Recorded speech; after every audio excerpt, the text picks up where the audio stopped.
Muito boa tarde a todos vocês, começando mais um podcast do Conde aqui com um convidado muito especial, José Geraldo de Souza Júnior. Tenho a honra de receber aqui mais uma vez o professor José Geraldo, ex-reitor da UNB, grande jurista, respeitadíssimo no Brasil, fora do Brasil, para a gente pensar um pouquinho esse Brasil. Estamos ao vivo aqui pela TVT de São Paulo, ao vivo pela TV aberta, também pelo YouTube, canal do Conde, Prerrogativas, e a TVT também, mais as redes adicionais, Facebook e Twitter.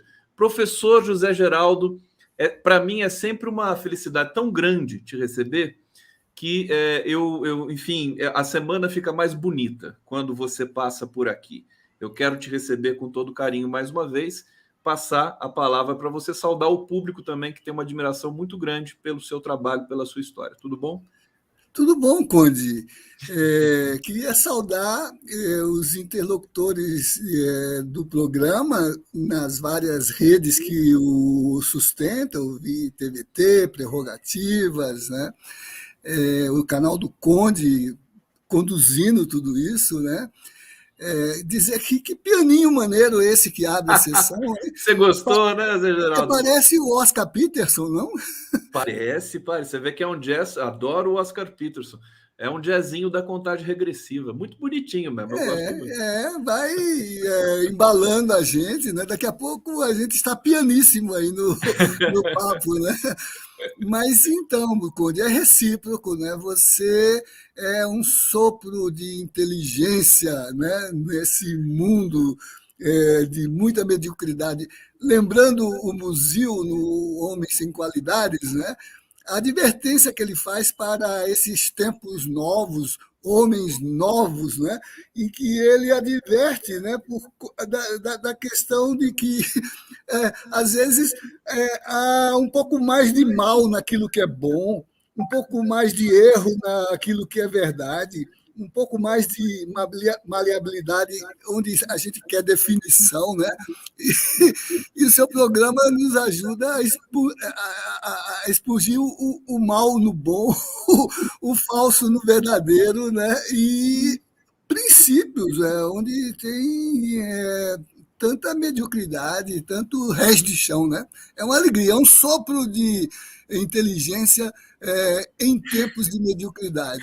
Eu adoro a metáfora do sopro. O Oscar Niemeyer dizia, né? A vida é um sopro. E eu até parafraseei, né, dizendo assim: a vida é um sopro e eu sou um espirro, que é onde eu coloco no meu WhatsApp, assim, para, enfim, consagrar a intensidade também, né? Além da delicadeza.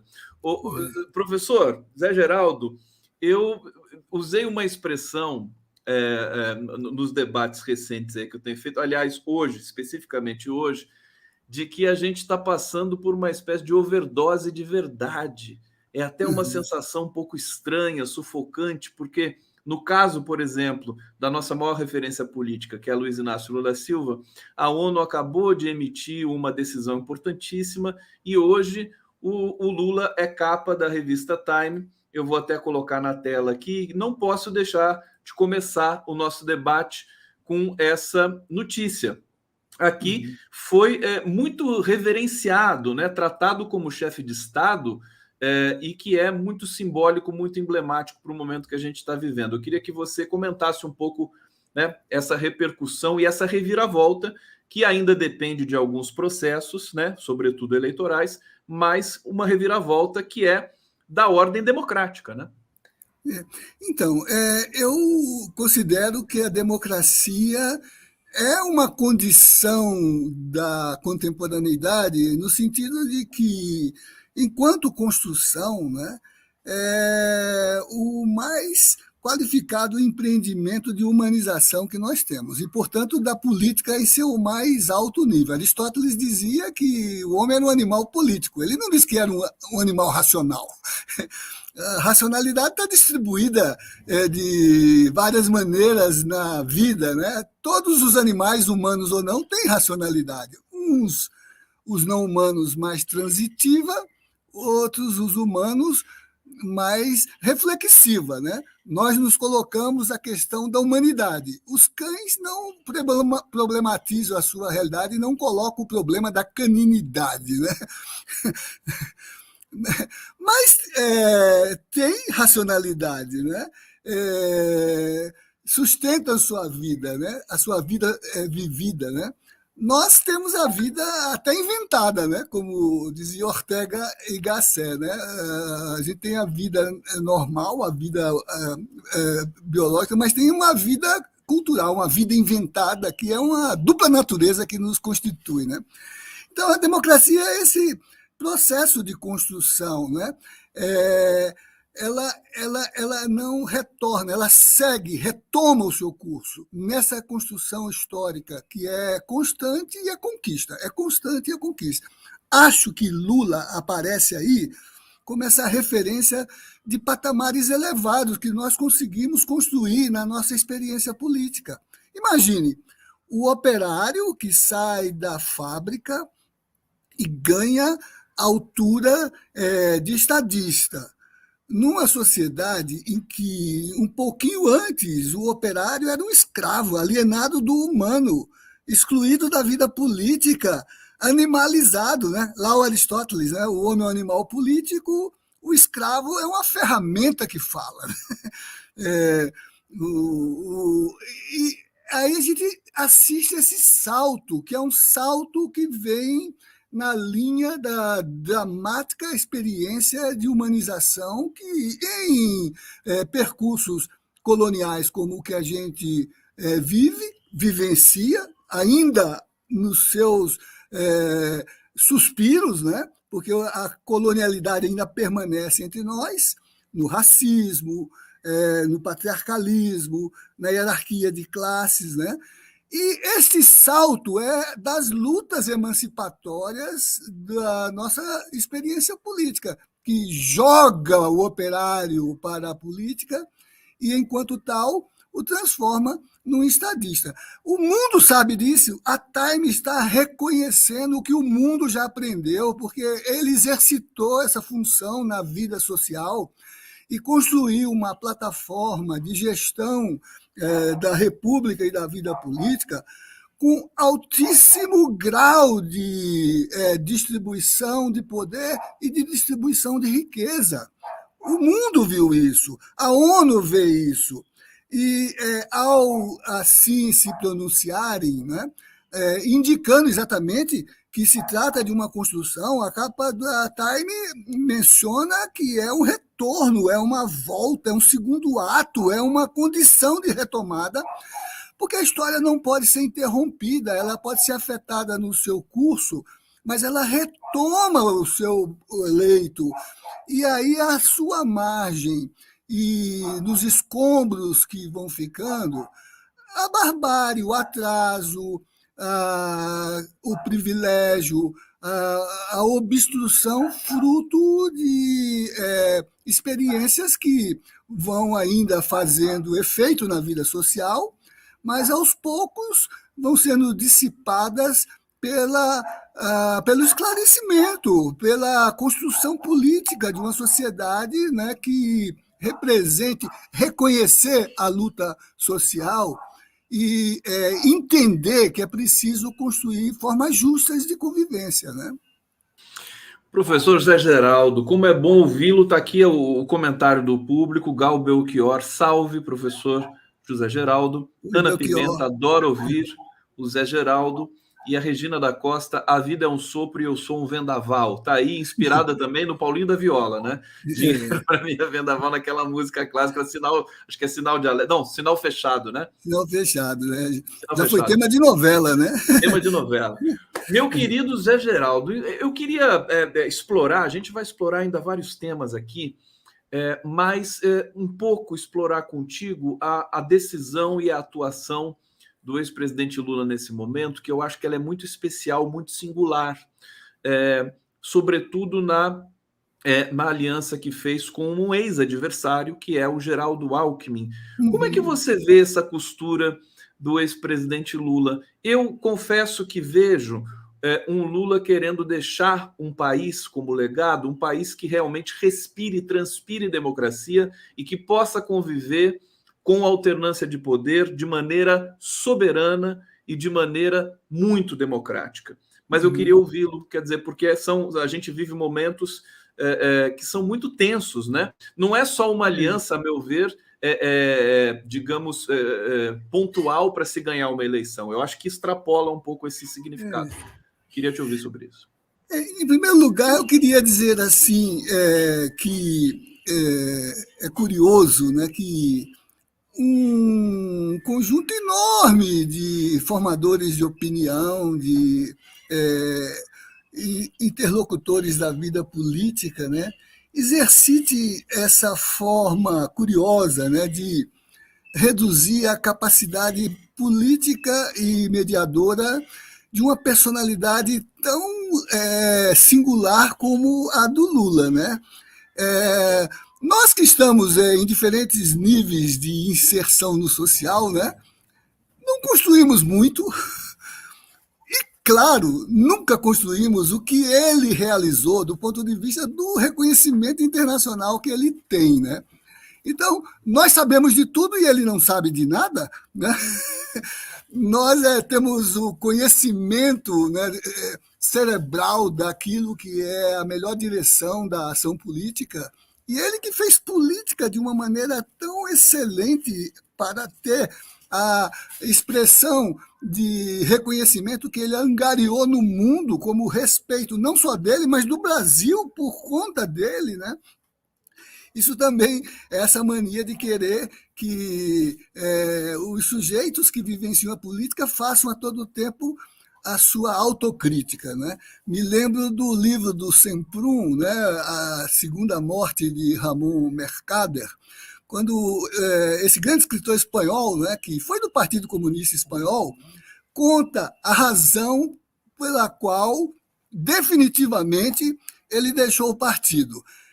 É que ele disse: fui convocado pela célula e, ao chegar na reunião, os dirigentes disseram: camarada, sente aí que agora nós vamos fazer a sua autocrítica. Então, está cheio de gente querendo fazer a nossa autocrítica, né? E o Lula, que está dizendo para nós? Gente, como é que, com tantos candidatos que se apresentaram ao pleito em 2018, vá lá que não votassem no candidato da esquerda ou do PT, mas tinha o Alckmin, tinha gente com estofo, tinha gente civilizada, tinha gente com vida pregressa para poder ser medida enquanto projeto realizado na experiência gestora da cidade, do estado, do país. E vocês escolhem o que está no rebotalho desse processo? O que é isso? O que o Lula está fazendo? Estou trazendo de volta, né, esta possibilidade, e agora em aliança. Por que em aliança? Porque estamos trabalhando civilizadamente, estamos trabalhando na política da articulação de nossas contradições, das nossas diferenças, mas ao limite do que não é antagônico. Ao limite do que não é antagônico. O antagônico é a barbárie contra a civilização, é o direito contra o privilégio, é a justiça contra o despotismo. Isso é antagônico. É o egoísmo quanto à solidariedade, é o acumular privadamente contra o distribuir equitativamente, né? O Lula está dizendo isso. Essa possibilidade pode até carregar alguma contradição resultante do percurso, mas não é antagônica, não é eticamente recusável.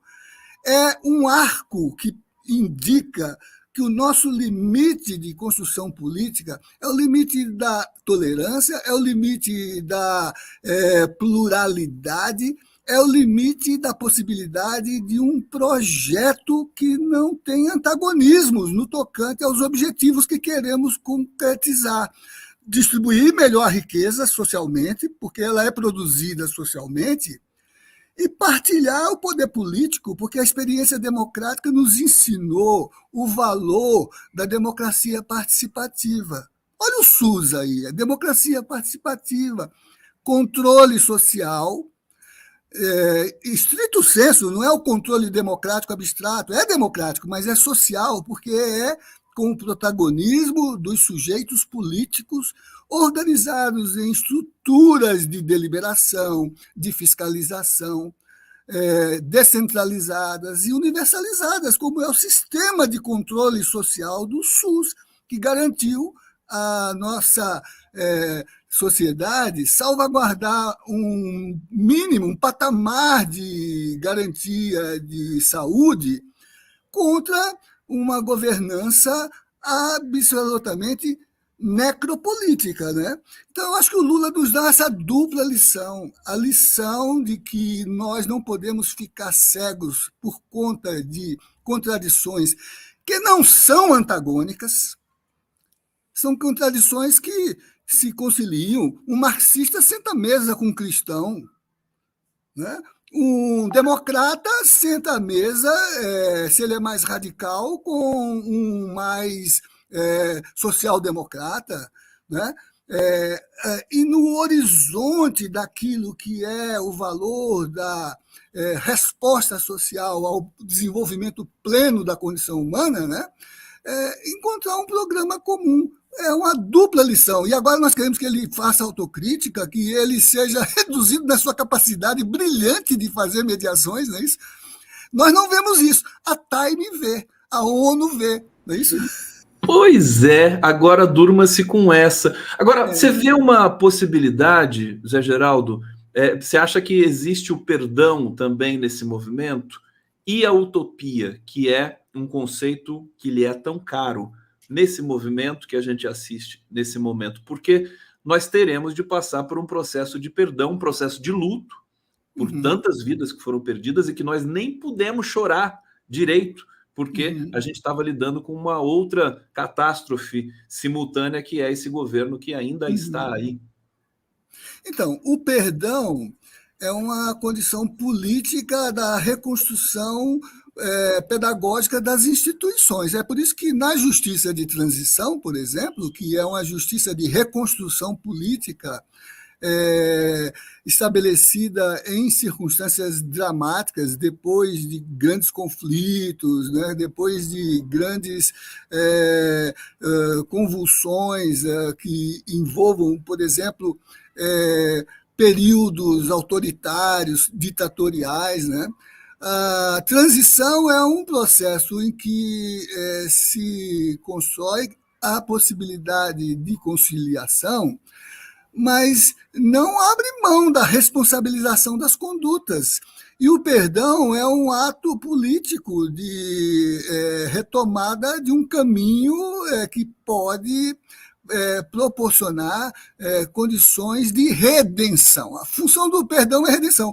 Gente, para esses pastores que estão aí, lembra eles que Jeová, diante da condição de Caim, não se vingou, não permitiu que lhe fizessem mal, até marcou com um estigma exatamente para que ninguém lhe fizesse mal, mas atribuiu uma forma de redenção pelo trabalho, pela condição de resgate da sua responsabilidade, claro, a leste do Éden, né?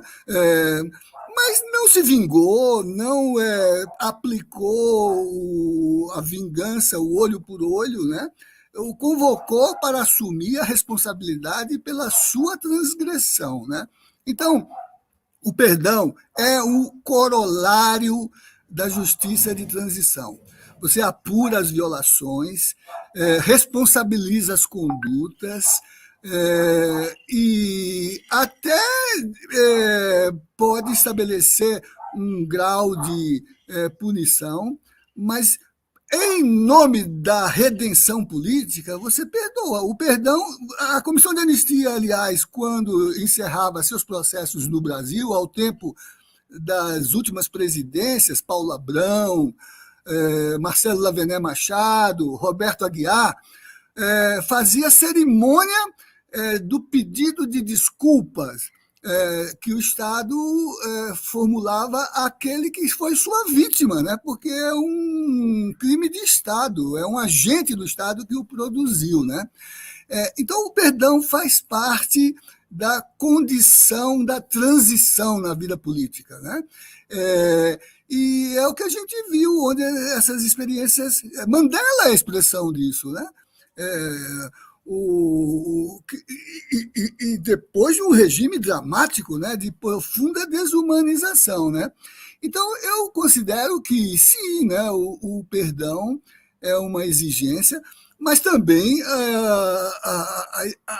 a exigência que se coloca em seguida é construir, né, uma base racional, consciente, participativa, construída com inteligência, né, para convocar essas energias. Você sabe como era o lema da campanha da anistia dos anos 1970? Era Tiradentes. Um governo o condenou, a história o absolveu. Porque aquele que foi colocado, né, como alvo do anátema social, né? Lembra que, além de enforcado, foi esquartejado, a casa que ele morava foi destruída, o chão em que ele edificou a sua moradia foi salgada para que nem erva daninha ali sobrevivesse, e ele depois se tornou a referência da identidade nacional. E, curiosamente, né, se tornou até símbolo da polícia. O presídio dos presos políticos era o presídio Tiradentes. O time de futebol da polícia é o Tiradentes Esporte Clube. Quer dizer, aquele que, em algum momento, né, é rotulado ou é estigmatizado, né, como Caim foi, né, pode, dependendo das condições da política, se redimir, se inserir num outro processo de concertação e se engajar numa luta social ampla de transformação da realidade pela agudização da democracia e da justiça, né? Que eu acho que é a proposta do Lula, né? E o gesto de aproximação com o Alckmin tem essa característica. E a busca de alianças para ampliar esse leque. Agora, é claro, né, que tem que trabalhar as contradições e colocar o fecho do arco naquilo que não seja antagônico, né? Então, não dá para conviver com o torturador, não dá para conviver com quem dilapidou o patrimônio público, né? Esses têm que cumprir o seu papel de serem afastados da condição de participação num processo de redemocratização. Pessoal, olha o privilégio de vocês aqui, estamos ao vivo na TVT, uma aula aqui, doce e delicada, profunda e densa, com o nosso querido professor Zé Geraldo. É tão bom ouvir o professor. Eu vou passar aqui para a leitura de alguns comentários, mas eu quero, antes de ler os comentários, mencionar que toda essa movimentação, dizer que o perdão é um conceito geral. Eu não estou me referindo a ninguém em especial. Eu acho que existe um perdão que é interno também, né? Um perdão de você ter cometido, inclusive, para quem tensionou tanto esse ódio no discurso, o ódio político, tem a ver com a autocrítica, né? Para poder se perdoar e para poder olhar para frente. Evidentemente, eu não estou me referindo a esse grupo que chegou ao poder. Esse eu acho que não merece perdão. Se é que isso passou pela cabeça de alguém aqui. Você quer complementar essa reflexão brevemente? Não, claro, mas é exatamente isso que você está dizendo. O perdão aí não é um ato teológico, é um ato político, no sentido de reconstrução. engajamentos. Pode ter havido equívocos de leitura do real, e a gente sabe disso na história. Olha Getúlio Vargas, num determinado momento, exercendo, inclusive, atribuições ditatoriais, e depois se transformando em pai dos pobres, até hoje muita gente considera um dos mais importantes presidentes do Brasil. Quer dizer, se recompôs do ponto de vista do discernimento sobre o sentido do seu protagonismo como liderança na sociedade, não é isso? É nessa perspectiva da política e não da perspectiva teológica de uma atitude de renúncia à responsabilização. Né? Perfeitamente. Vamos deixar a utopia para o final, hein? Porque eu não quero perder de vista esse conceito também. Maria Silva está dizendo aqui, querida Maria Silva, um super beijo, um abraço para você. Boa tarde, Conde, boa tarde, professor Zé Geraldo. Sempre um prazer lhe ouvir e aprender com a sua serenidade, com a sua inteligência e com a sua fala poética. Faz tanto bem esse seu dizer humanista. Subscrevo aqui a Maria Silva. Nana está dizendo, que frase proferida pelo professor Gustavo Conde é mesmo sopro de inteligência na tempestade da ignorância. Eu vou enquadrar, viu, essa frase. Eu vou colocar num quadro e vou pendurar aqui. Ela é sua. Nefertiti, oiê, amo de paixão. Aqui o nosso querido convidado. O pessoal adora você, viu, Zé Geraldo? Toda vez é uma enxurrada de carinho que você recebe aqui. Célia Soares, as serpentes do neofascismo têm que temer mesmo as universidades. Olhem só a fala libertadora desse mestre. Robson Leão, buenas, viva Zé Geraldo. Zé Geraldo, você já foi para Cuba, evidentemente, né? Já, tive uma vez lá, uma vez. Né? Fala de Cuba rapidamente para a gente aí. Eu não posso falar de Cuba, mas eu só fui a Havana. E fui num encontro universitário, né? E fui com aquela disposição, Conde, de olhar o meu entorno, não com os ditames das pré-compreensões, quer dizer, olhar a partir da minha própria perspectiva. Um ponto de vista é sempre a vista a partir de um ponto, não é isso?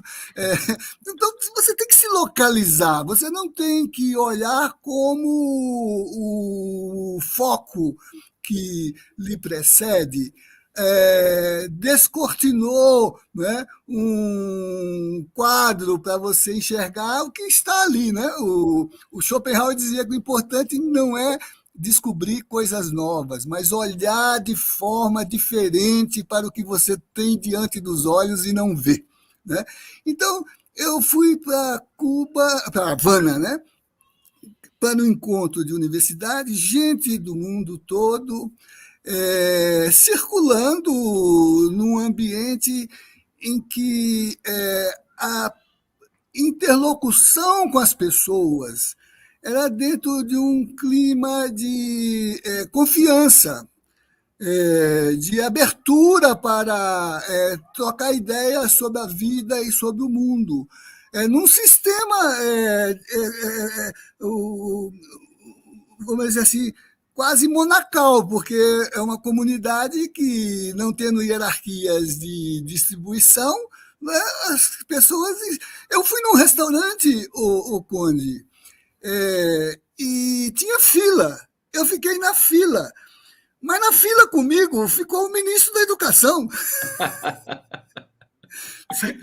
Na fila comigo ficou o ministro da Educação. Quer dizer, não houve ali nenhuma postura de hierarquia quanto ao acesso. Né? Eu fui a um show, né? Na maior espontaneidade daquela criação artística que já foi me elevando, porque quando eu entrei no hotel, a camareira viu que eu era brasileiro e veio cantando Chico Buarque, veio cantando Gilberto Gil, gente. Né? E aí eu vou a um show que era a filha do Pablo Milanês, né? Cantando o livro. Fui ao Teatro Nacional, numa peça, né, que me colocava ali. Eu queria dizer assim que ali em Havana eu encontrei um Buena Vista Social Clube em cada esquina. Sim, Cuba é absolutamente musical, né? Isso, mas Havana. artística, mais artística. Eu fui a um jantar de Dia de Namorados, é, sem namorada, porque minha esposa ficou em Brasília, né? Mas na praça pública, com as pessoas todas, podendo compartilhar a beleza do patrimônio histórico que a Havana representa. Cuba E a Feira do Livro, fui à Feira do Livro, gente. Né? Claro que não tinha todos os títulos que a gente imagina encontrar na Rive Gauche, por exemplo, em Paris, né? Mas as trocas de livros ali se faziam de uma maneira em que as pessoas, como diz a propaganda lá, né? Hoje 5 milhões de pessoas no mundo vão passar a noite sem um lugar para dormir. Nenhuma é cubana, é isso? Nenhuma é cubana. Nenhuma é cubana. Perfeitamente. Essa sensação que eu tive lá, né? Essa sensação. A gente precisa fazer um programa para falar só sobre Cuba, porque eu acho que a sua percepção. Eu queria te perguntar sobre o direito cubano, sobre o que se discute ali do ponto de vista do mundo jurídico. Você quer falar rapidinho sobre isso? Então, você sabe, né? O direito é uma construção que implica numa alta intensidade ideologizada enquanto artefato da normatividade. Acabamos de ver esse debate lindíssimo agora no encerramento do Fórum Social Mundial Temático Justiça e Democracia, que aconteceu em Porto Alegre, né? E já saiu a carta, é uma carta muito bonita. E olha esse trechinho da carta que vale a pena a gente ter em mente. Este fórum oferece e ressalta a importância de vencermos o obstáculo epistemológico dos paradigmas que isolam o jurídico na forma e na lei, distanciando o direito da vida concreta. Ele nos lembra que a função do direito é contribuir para a obra da humanização e que a humanidade é uma experiência histórica e social. Isso o Fórum em Porto Alegre colocou, estruturando a carta. Em Cuba, a ideologia do jurídico tem um pouco da celebração do formal, aquilo que entra na legislação. Mas a vida concreta não está abstraída da legislação. Aqui a gente diz, todos são livres e iguais, né? Aí Anatole France vai dizer, inclusive, para dormir sob as mesmas pontes, não é isso? Por isso que eu tenho dito que a declaração de direitos mais importante no Brasil hoje é a marreta do padre Júlio Lancelotti, que vai lá quebrando aqueles obstáculos. Em Cuba, por exemplo, o que eu vi? O legalismo é uma referência da formação jurídica, mas a materialidade do direito está numa prática em que, no processo político de elaboração legislativa, todos participam, todos participam. Você lembra daquilo que se dizia do ditador Fidel Castro, não é isso? Ele é eleito a cada período de renovação do parlamento e depois, como cadeira no parlamento, era erigida a condição de ministro, primeiro-ministro. Mas ele é eleito, assim como a Constituição cubana foi produzida nas comunidades locais de base. E, por conseguinte, é a Constituição de Matanças, que é o grande formulador da nossa experiência recente da Constituição Cidadã de ter uma democracia participativa, né? Que o governo atual desmonta, desmobiliza, destrói, desconstitui, desconstitucionaliza, eliminando os conselhos, eliminando o exercício participativo. Então, lá, sim, as pessoas estudam o direito mais ou menos como um fenômeno, do ponto de vista até da tradição liberal do estudo do direito, né? Mas ele não está isolado do material. A norma, enquanto representação legal, não está divorciada da materialidade do jurídico enquanto regra material do agir humano.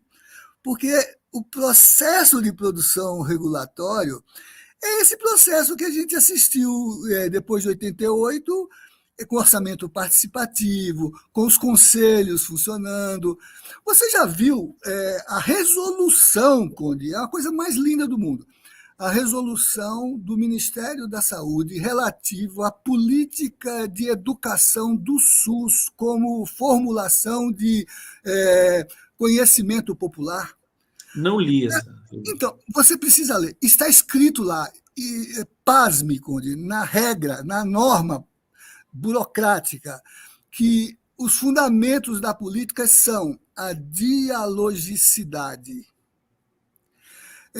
a troca de saberes, a amorosidade. Você acha que um jurista desses tradicionais, descolados do real, pensa o afeto como o núcleo de uma norma?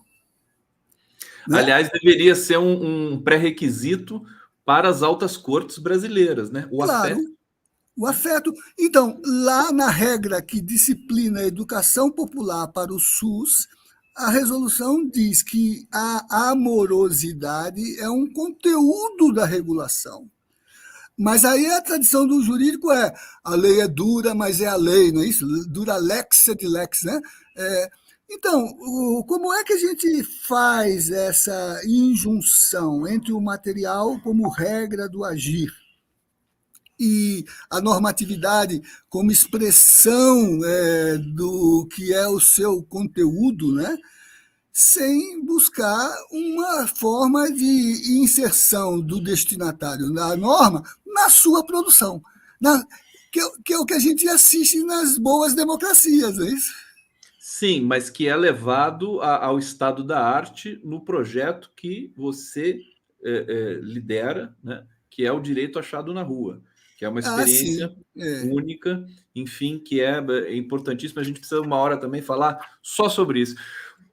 José Geraldo, eu queria você uma vez me disse sobre a Constituição de 88, você esteve lá presente, não me lembro bem qual foi a tua... Você teve uma participação ali naquele processo, queria que você até relembrasse aqui para a gente também, no meio da resposta dessa pergunta que eu vou formular aqui para você, mas você dizia o seguinte, não sei se era exatamente isso, mas que aquela Constituição tinha sido pensada uma espécie de acordo, um acordão entre as elites e tudo mais, e acabou saindo uma Constituição maravilhosa, meio que de surpresa, sim, meio que as pessoas ficaram, né, inspiradas, né, pelo fim da ditadura, a fazer realmente algo que marcasse uma diferença, uma transição, né?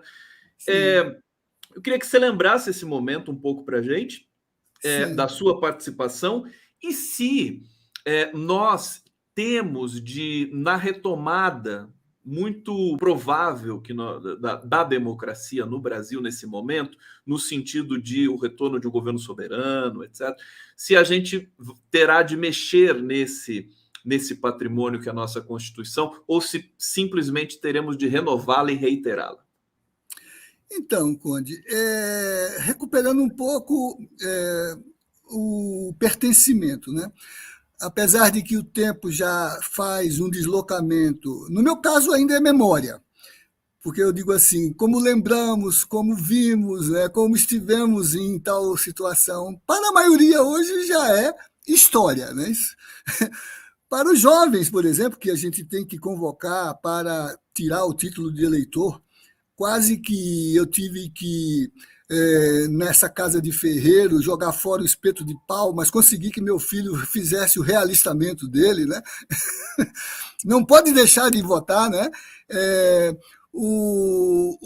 Para mim, para muitos desses jovens, pensar 88, pensar 64... é mais ou menos igual a ver o 1789 e o 1776, né? Porque é pelos livros de história. Mas para mim ainda é memória. A minha memória qual é? As lutas sociais que levaram à transição, à abertura, ao processo de transição. De onde para onde e por que meios, não é isso? No nosso caso, pela conciliação, mas uma conciliação que foi arrebatada pelo protagonismo dos movimentos sociais, né? As comunidades de base, os sindicatos, as associações de vizinhos. Pensa nos movimentos contra a caristia, pensa, por exemplo, nas donas de casa batendo panelas na rua, né? Foi arrebatado pelo social. E aí a mediação de onde para onde, de ditadura para democracia, se fez por 3 mediações políticas importantes, que não fosse a cruenta, no sentido de processos dramáticos. Se fez pela anistia, volta todo mundo, não é isso? Volta todo mundo, a volta dos exilados, a volta do irmão do Enfio, não é isso? Volta todo mundo. E tanta gente que partiu no rabo de foguete, como o samba do Blanc e do Bosco, né? Se fez pela memória e verdade, abre arquivo, né? Claro, tudo de forma incompleta, e se fez pela Constituinte. Ela se instalou na modelagem tradicional, se cria uma comissão de notáveis, não é isso? Se coloca um grupo de redação. Mas a mobilização política não deixou que isso acontecesse, e o processo foi arrebatado pelo social. João Gilberto Lucas Coelho chama isso de guerra do regimento, quando ali se discutiu, de um lado, internamente, os deputados não querendo ser baixo clero, querendo participar do processo, e não queriam ficar esperando que notáveis elaborassem um projeto. De outro lado, o social entrando no processo e reivindicando participação. Então, a inteligência regimental criou 2 mecanismos. Primeiro, harmonizar o Congresso com a Constituinte. Nenhum processo será deliberado pelo Congresso sem que a Constituinte examine se convém aos seus fins. E se criou um mecanismo chamado projeto de decisão. Toda vez que o Congresso produzisse alguma norma que entrasse em contradição com a Constituinte poderia revogar. Nunca aconteceu isso. Por quê? Porque ante a iminência de poder revogar, todo mundo se acertou para não vencer limites. E de outro foi a participação.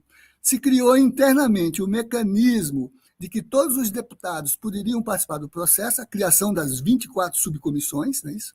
Temáticas, e se abriu ao social pelas audiências públicas. Então, eu participei porque eu prestei depoimento na Comissão de Direitos, presidida pelo deputado Lisânias Maciel, representando a Comissão Brasileira de Justiça e Paz. Mas eu participei enquanto movimento por 2 mecanismos instituintes.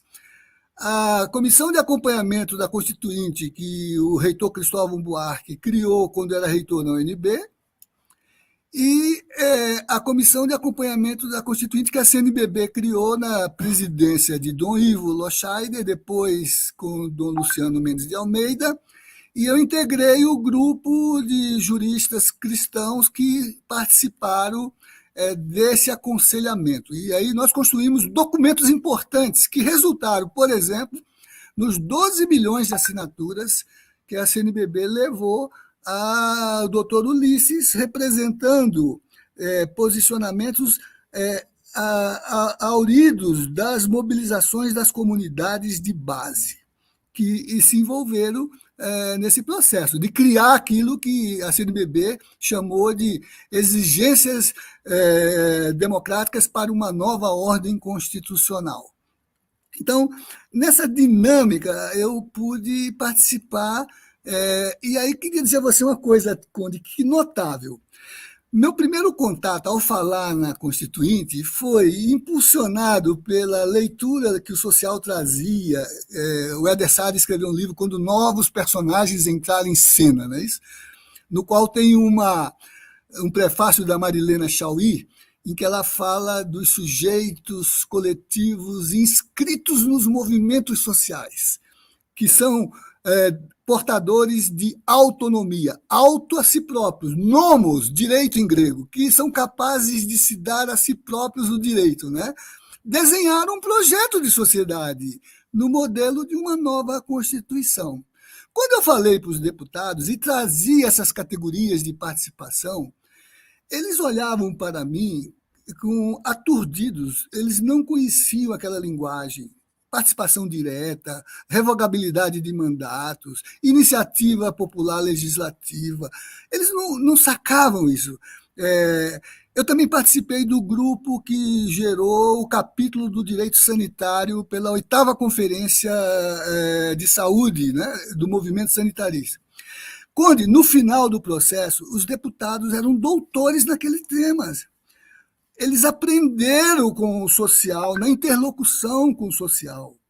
E eles elaboraram em forma normativa o desenho político que os movimentos sociais criaram, com as tensões, evidentemente, com as tensões, não é? Porque numa sociedade plural, o projeto nunca é a resultante de uma modelagem que se destaque, que se distinga das outras. É sempre uma mediação possível, é sempre um encontro de possibilidades, né? Aquilo que o Musil dizia, né? É o lado mal do lado bom, né? Você tem que expungir isso para poder construir homens novos, né? Então, eu assisti à aprendizagem da política na forma mais pedagógica, que é a forma da experiência de construção da cidadania. Aquilo que José Murilo de Carvalho, nos Bestializados, chama de cidadania do protesto, cidadania da reivindicação social, cidadania da constituição propriamente da representação de povo. Lembra o Marshall Berman dizendo tudo que é sólido desmancha no ar? O povo se forma na rua, porque ali, nos encontros e desencontros, ao reivindicar cidadania, dignidade, liberdade, justiça, direitos, que a multidão transeunte se transforma em povo. Né? Esse aprendizado.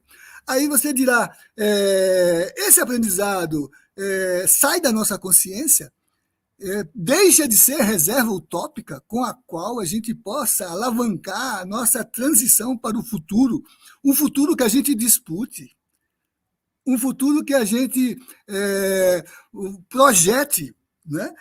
Não, porque se estamos de boa fé na configuração de que o social é uma expressão legítima da atividade política, a gente tem que sentar com o povo e construir o projeto. Não pode hierarquizar. Quem faz essa hierarquia é o fascismo. O fascismo eterno, como diz Humberto Eco. Né? Não é aquele fascismo de Estado que foi um experimento dos anos 40 no autoritarismo alemão ou no autoritarismo italiano.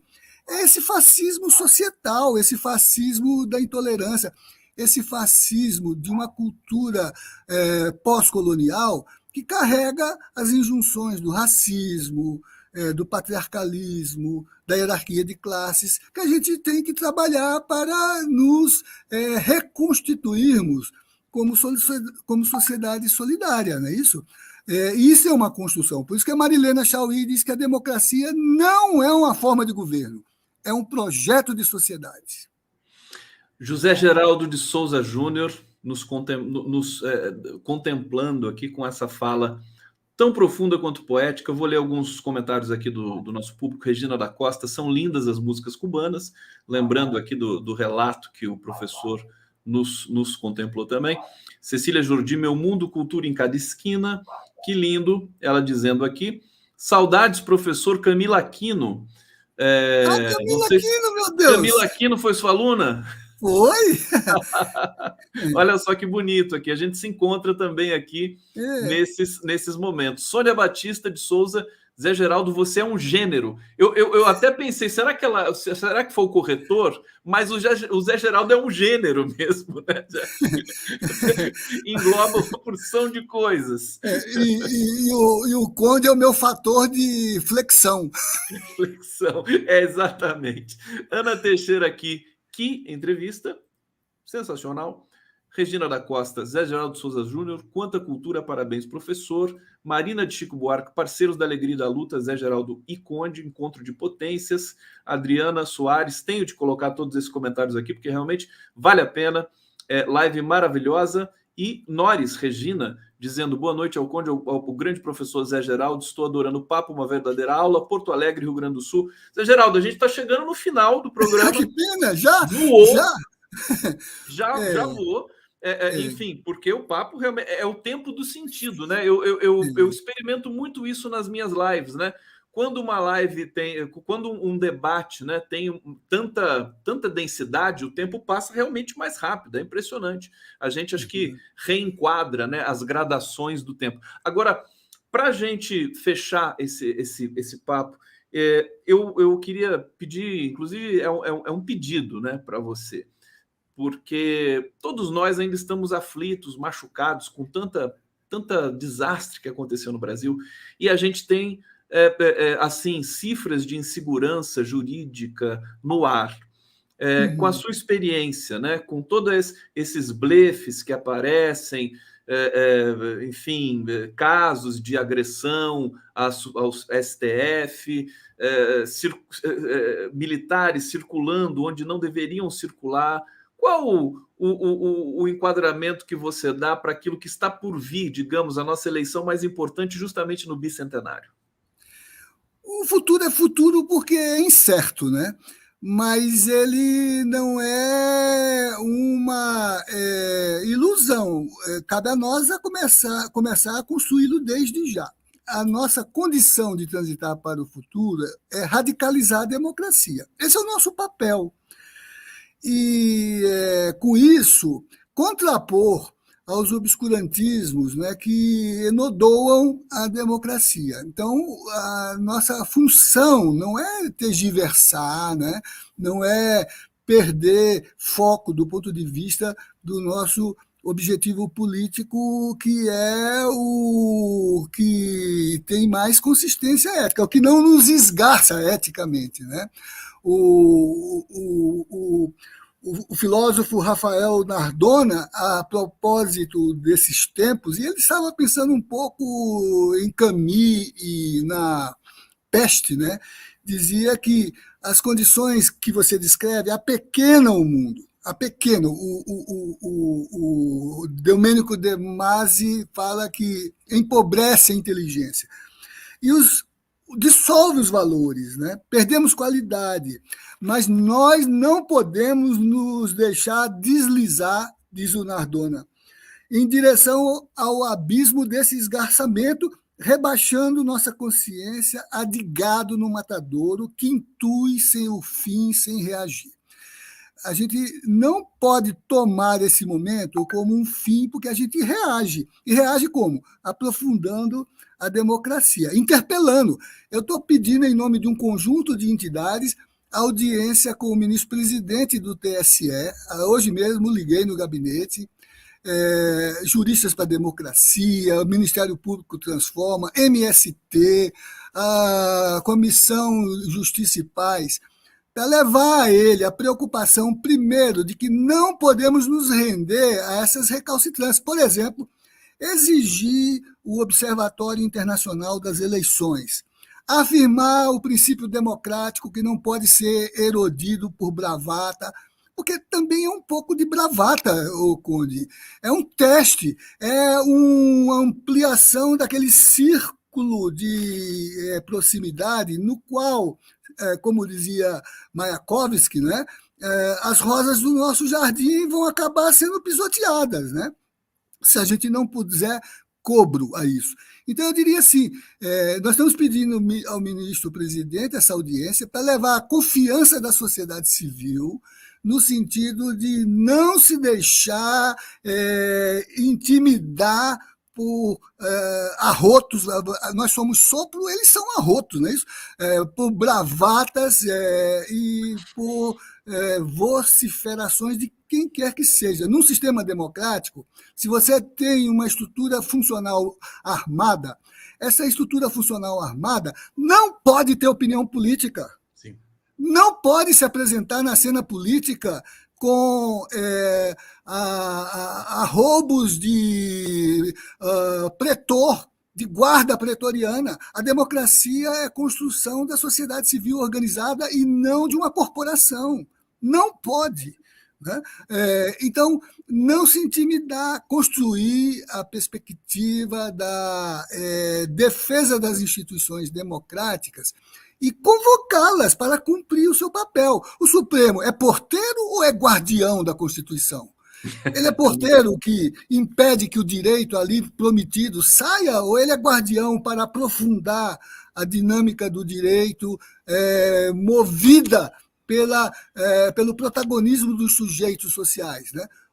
De novo, Marilena Chaui, ela diz que a democracia é construção permanente de direitos. Os direitos não são quantidades, são relações. E, no fundo, relações impulsionadas pelo nosso percurso de humanização. Cada vez mais nos humanizamos. Então, eu acho que o que nos incumbe, programas como o seu, né, que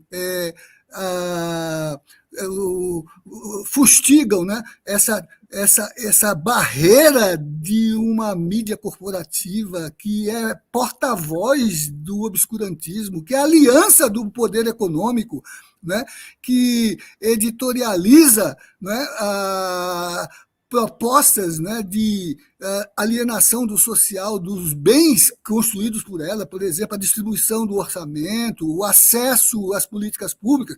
Política pública tem que ser saúde universalizada, não pode ser Viagra para a corporação, né?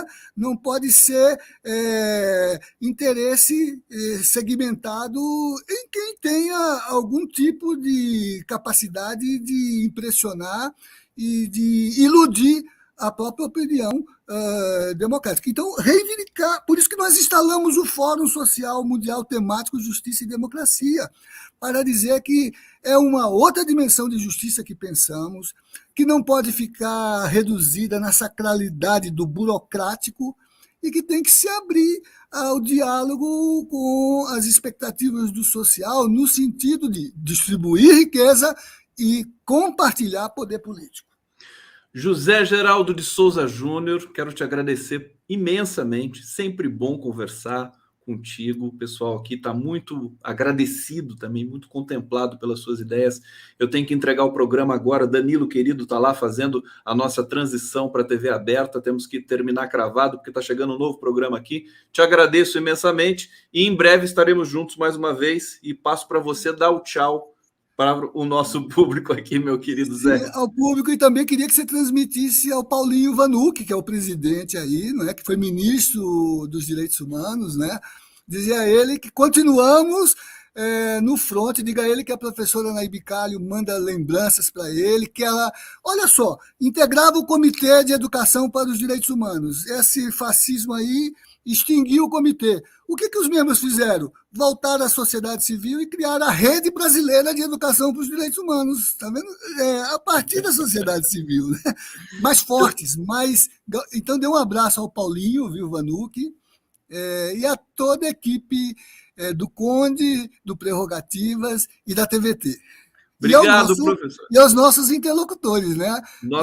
Estou maravilhado aqui com os comentários, né? Olha aqui, a Regina dizendo que a neta dela vai votar no PT de ponta a ponta, incluindo o Alckmin, não é isso? Exatamente, agora é tudo junto. Obrigado, professor, obrigado a todos. A gente volta mais tarde. Valeu! Valeu, Conde!